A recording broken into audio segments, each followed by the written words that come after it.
Hey, what's up fight fans, welcome back to Takedown Talks. I'm gonna give you one bet for every single fight on the card and the betting breakdown for UFC Abu Dhabi, plus my single most confident bet of the whole card at the end of the video.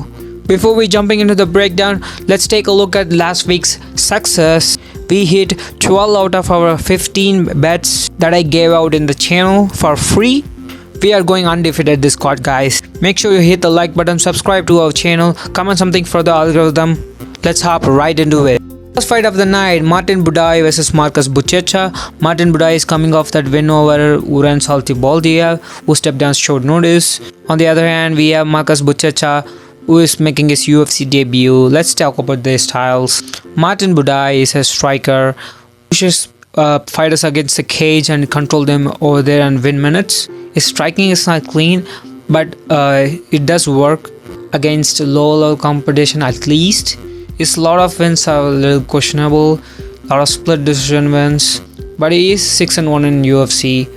He typically uses his size to bully people on the clinch or in any wrestling exchange, even though he has not engaged in wrestling a lot. His only loss coming to Shamil Garcia, who TKO'd him in round 2. On the other hand, Marcus Buchecha is a world-class jiu-jitsu practitioner or player. If I'm not mistaken, he is like 13-time or 16-time BJJ world champion. His grappling is so high level. If he can get Martin Buday to the ground in the first round when they are not sweaty, I think he can submit Martin Buday easily. He also won loss in his career. That's against Omar Kane, who is a current heavyweight champion of ONE FC. There is no shame in that. Omar Kane is an underrated fighter. Even in that fight, Marcus Buchecha was getting takedowns even in the later part of the rounds. The pace on that fight is so high. Marcus Buchecha was still trying to get the takedowns and get a submission or secure a position. He showed his heart in that fight, but that was too soon to fight Omar Kane. I think he will get the takedowns in this fight. We have not seen Martin Buday on his back, but I think Marcus Buchecha's wrestling and grappling is legit. Buchecha has good double leg takedowns. That he blasts the double legs so fast. I think he can catch Martin Buday off guard and get the takedowns. Even if you look at his last fight against Amir was a 2 times Greco-Roman wrestler. He just double-legged him and submitted him in the first round. I think he does the same thing to Martin Buday. Give me Marcus Buchecha by submission in the first round. As for the bet, give me Marcus Buchecha moneyline. I like Marcus Buchecha moneyline. It's around -280. Not a bad line. You can also take his submission or decision, but I will take Marcus Buchecha moneyline as a bet. We move on to the next fight of the night. Steven Nguyen versus Mohammad Yahya. Classic striker versus striker matchup. Steven Nguyen is a striker. Steven Nguyen throws a lot of volume in his 3-round fights. He averages 7 significant strikes per minute, which is a good number. He's coming off that loss over Jarno Aarons, where he got struck and knocked down. Yahya is coming off that KO loss over Caio Fernandez. Caio Fernandez is a beast, by the way. He just beat Guram Kutateladze. The odds on this fight is kinda wide. Steven is closing as -400. That is crazy. Yahya is not anywhere that is great, but he can hold his own against Steven Nguyen on the striking. Steven Nguyen can be hurt, guys. Mohammad Yahya, if you looked at Yahya's last fight against Caio Fernandez, before getting knocked down or knocked out, he landed good shots against Caio Fernandez. If he lands that shots against Steven, he could get knocked down. Boom, that round is for Yahya. It's in Abu Dhabi, guys. Please remember that. If Yahya knocks him down after getting outstruck on the feet, the round will goes to Yahya for sure.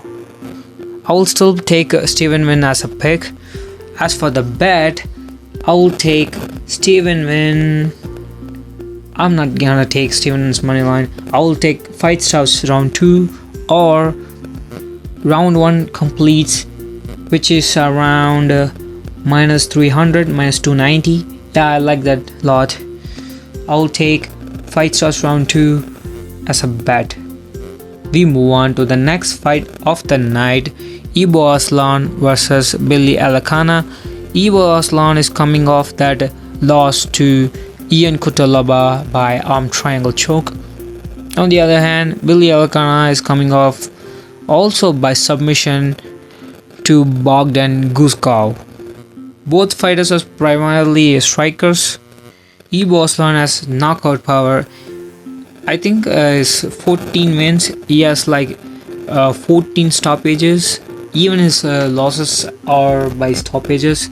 This guy is the perfect example of kill or be killed type fighter.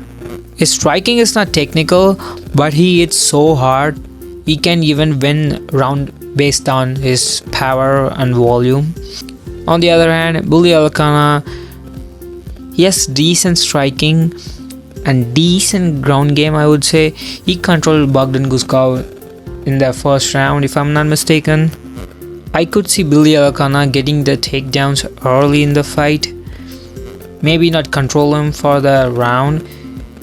Ibo Aslan can get up if he gets taken down. Not to mention, Ibo Aslan did his camp in Dagestan for 2 months, I think, 2 months or 3 months. I expect his cardio to be better and his wrestling defense and grappling defense to be better. Don't forget guys, Ibo Aslan has cardio issues in the past at least. Maybe it's improved that he's trained in Dagestan for the past 2-3 months. I think Ibo Aslan should win this fight. I will take Ibo Aslan by knockout. As for the bet, I will take under 2.5 minus 280. Yeah, I will take under 2.5 as a bet. The pick is Ibo Aslan. We move on to the next fight of the night, Amanda Ribas versus Tabatha Ricci. Amanda Ribas is coming down in weight class. She is naturally a flyweight. She's coming down to strawweight. She's coming off that loss to Mackenzie Dern via submission. On the other hand, Tabatha Ricci is coming off that loss to Yan Jianan, where she got outworked basically. Amanda Ribas should be the better striker in this fight. Ricci can get the takedowns and secure rounds by that. But Ricci, for even a strawweight, she's undersized in my opinion. Amanda Ribas's weakness was power hitters, or people throw more volume, or most predominantly a grappler, a dominant grappler in general. Tabatha Ricci is none of that. I think Amanda Ribas should win this fight. I think she can hold her on in wrestling department if Ricci shoots. Yeah, I will take Amanda Ribas as a pick. As for the bet, I will take fight starts round 3 minus 430. Yeah, minus 430. It's minus 430 to minus 450. Yeah, I will take fight starts round 3. You can take Amanda Ribas money line if you like. It's ballooned up to minus 200. I don't like that. I will take fight starts round 3 as a bet. We move on to the next fight of the night, Damon Blackshear versus Davey Grant. Classic grappler versus striker matchup. Damon Blackshear is coming off that win over Alatang Haley. On the other hand, Davey Grant is coming off that win over Ramon Tavares, where he was an underdog if I'm not mistaken. Blackshear is an underrated fighter guys. His losses are against Montel Jackson, Mario Batista, Farid Basharat, Danny Sabatello and Pat Sabatini. These guys are very good. When he gets people to the ground, he has good control and good submission of his top or even of his back, mostly top. If you look at his last 3 fights, in the Alatang Heli fight, he didn't shoot any takedowns. On the Gibson fight, he didn't shoot any takedowns. He got the Komara by reversing a takedown that is shot by Cody Gibson.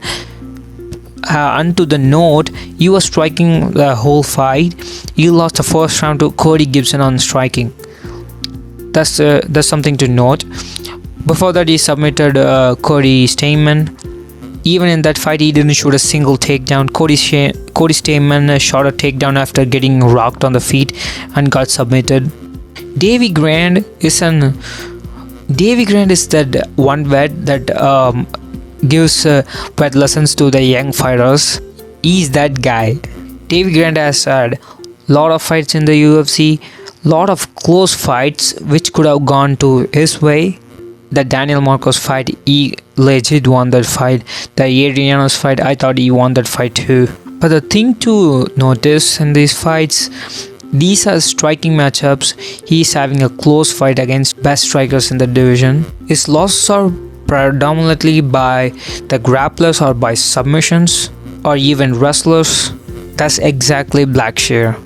The Rafael Assunção fight, he was losing that fight. Then he pulled out a crazy inverted triangle choke in the last round of the fight. But we see the trend in the Damon Blackshear fight.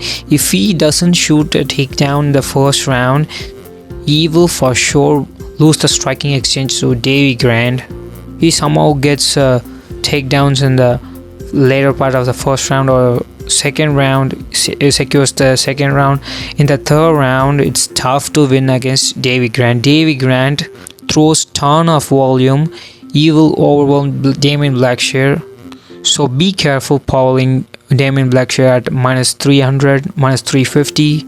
If he strikes with Davey Grant, he will lose this fight. Davey Grant could get submitted if he gets taken down early. His submission defense is decent, but Damon Blackshear is so good on the ground, he could submit Davey Grant. I'll take Damon Blackshear as a pick. As for the bet, I'll take Damon Blackshear to win by submission or decision. We move on to the next fight of the night. Muslim Salikhov versus Carlos Leal. Muslim Salikhov is coming off that knockout win over Kenan Song. On the other hand, we have Carlos Leal, who is coming off that knockout win over Alex Morono. Striker versus striker matchup. Muslim Salikhov is a great striker. He has that karate stance and karate style. He legit has KO power. Maybe not in his hands, but he has crazy KOs by his kicks. But he is getting up there in age. He is 41, almost 42. He is slowing down. Carlos Leal, on the other hand, is a powerful striker. He has good takedown defense. His loss against Rinat Fakhreddinov, that's a bullshit loss. He did legit won that fight. That fight was also in Abu Dhabi. That's the thing to note. They legit robbed him for a win. This fight is also in Abu Dhabi. I don't think this fight will be close or competitive. If Muslim Salikhov doesn't get Carlos Leal out in the first round by landing some sort of spinning back fist or spinning wheel kick or something, I think Carlos Leal will get him out of there eventually. Carlos Leal has legit KO power too. Yeah, the pick is Carlos Leal. As for the bet, give me Carlos Leal to win by KO or decision. We move on to the next fight of the night. Bryce Mitchell versus Saeed Nurmagomedov. It's a wrestler versus striker matchup. Bryce Mitchell is coming down in weight class after getting choked out by Gene Silva. On the other hand, Saeed Nurmagomedov is coming off that loss to Log Dog Oliveira, where he got absolutely dominated.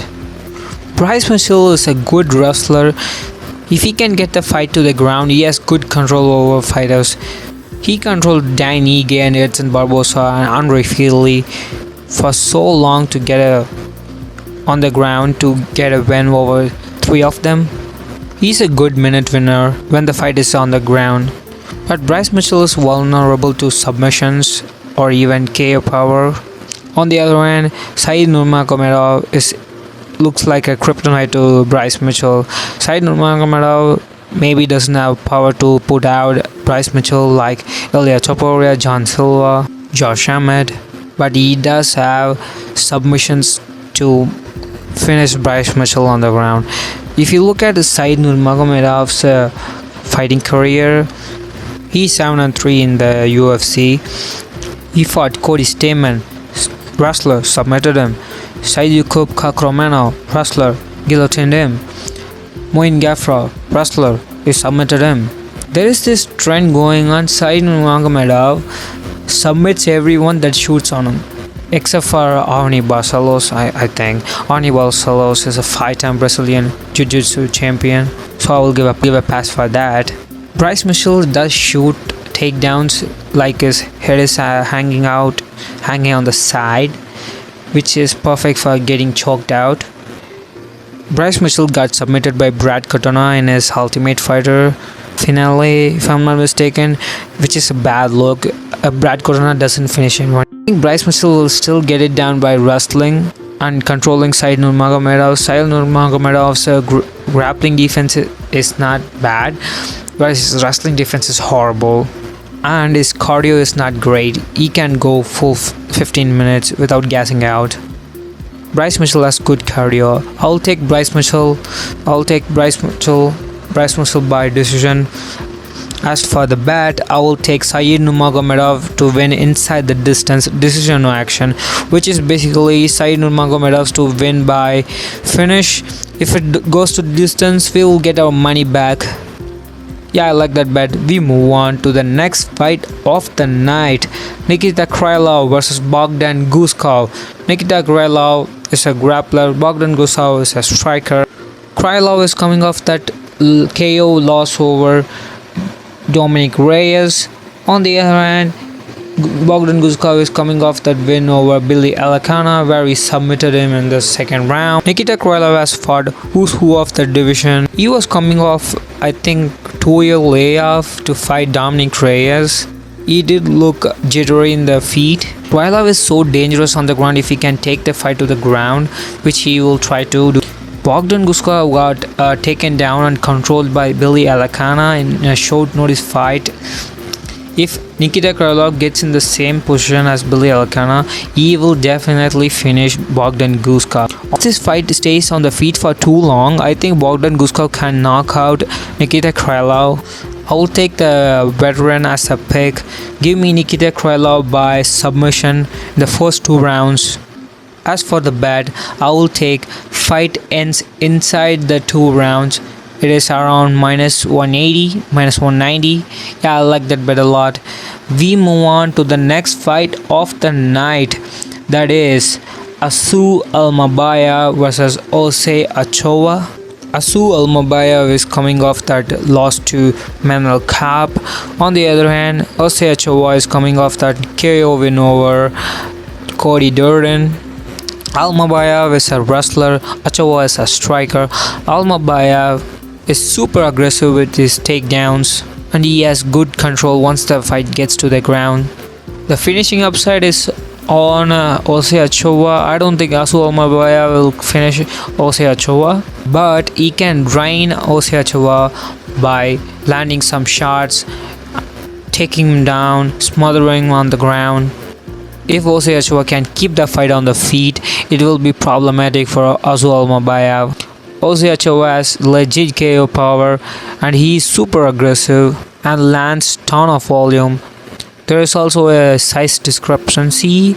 Almabayev is 5'4", I think. Ochoa is 5'7". Ochoa is pretty big of a flyweight. There is also a huge difference in the fighter trajectory. Almabayev is a more experienced fighter, almost tripling the experience of Ochoa. This kind of like the Bryce Mitchell versus Nurmagomedov fight. These two are better in the weaknesses of those two. Bryce Mitchell can be submitted, also has decent submission defense. Ochoa He has good cardio. Said Nurmagomedov doesn't have good cardio. I think Asu can get the takedowns in this fight, but Ochoa will be the landing the bigger shots and better shots on the feet. I think Ochoa can get back to his feet and land the better shots. I can see him winning a damage-based decision here. It could be a split decision. I will take the more durable and the fighter who throws more volume and who has all the finishing upside in this fight. I will take Jose Ochoa by knockout. We move on to the featured fight of the night, Sharabutdin versus Marc-André Barriault. I will keep it short and sweet, guys. Sharabutdin should win this fight. He's the better striker in this fight. Marc-André Barriault has some wrestling and grappling. I don't think he's in the level to dominate or win a fight against Sharabutdin. I think Shara will keep this fight on the feet, keep Marc-André Barriault guessing on the feet, land their leg kicks and jabs, keep him at the bay, and win a decision or late TKO. Barriault could have success in the clinch, but Shara is decent on the clinch too.